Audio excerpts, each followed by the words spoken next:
Hello, this is Gary at Jack Raven Bushcraft. Thank you for watching our video. This week I'm going to talk a little about debris shelters.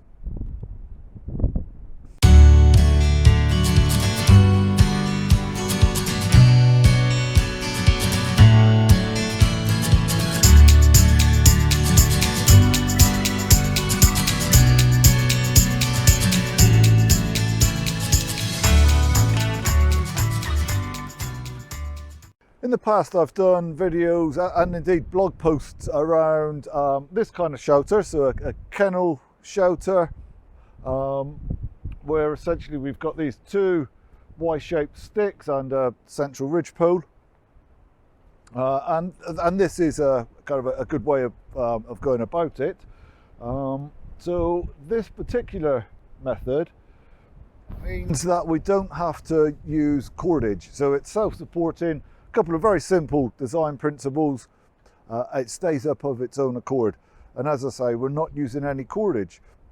Cordage is always going to be valuable to us in an outdoor setting, so anything that we could do to not have to use our cordage is going to be a good thing. So what we're going to look at today are a couple of ways you could put up a debris shelter, a little bit more real life, if you like. So in those instances where you're not able to find these Y-shaped sticks or fork sticks, where you don't want to necessarily use up your cordage, and in fact maybe you don't have an awful lot of time.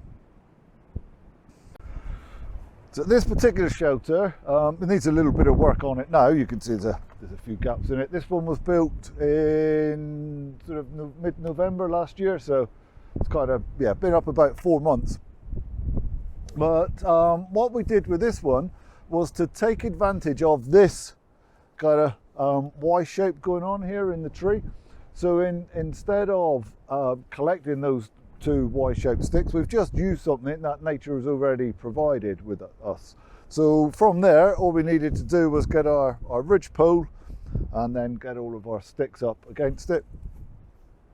So this one is really kind of a hybrid between your standard kennel shelter and a lean-to shelter, in that it's kind of definitely going from the ground and upwards, but it is only enclosed. It's a little windy today, and so it's only enclosed on the one side there. Although with that said, it is particularly well lined up because the wind is coming from right behind me at the moment, so this would have provided some really good protection from the shelter. The main point, however, here is the fact, as I say, we've just taken advantage of a natural feature. So we've got this nice Y shape in place there. It's strong, it's sturdy, it's rigid, it's not going to go anywhere. So this was a good spot to put a shelter. This particular shelter, actually, this one's been here a good few years now. I would think maybe 5-6 years. Again, I mean, it does need a little bit of work. Some of the leaf litter is not as dense as we'd like, but nonetheless it's still in pretty good shape.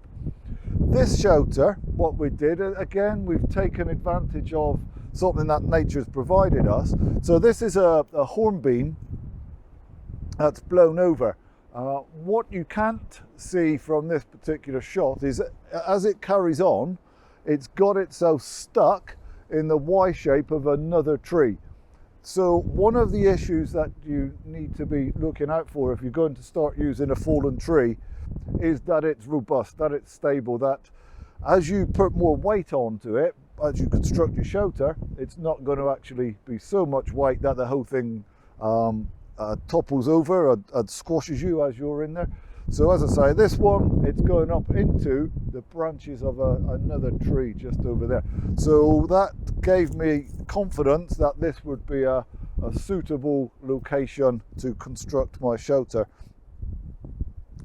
And again, as I said earlier, the benefit from this is that we've a good proportion of the work is already done. This bit is already there, it's in the right direction. So again, the wind's coming from there, so it's lined up in the right direction. This is already providing our ridge pole. It was just a simple case then of getting some sticks leant up against it, leaf litter on the top. So third shelter, a little similar to the previous one in that we've got a tree here that's fallen. This time it's an ash. That end that's going up into the air, it isn't stuck into another tree at all, it's freestanding. What you're not able to see, however, is down that end, and we've got the tree is essentially laid flat on a bank. So we've got this up right here, which is basically a whole new tree growing from it.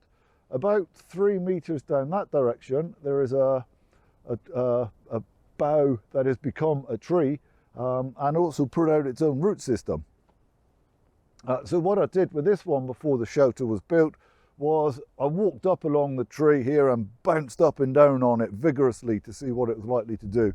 And I was pretty confident that it wasn't going to move anywhere. So hopefully, guys, that's something of use to you, something that you can use on your own bushcraft adventures. I will endeavour to get some more content out next week.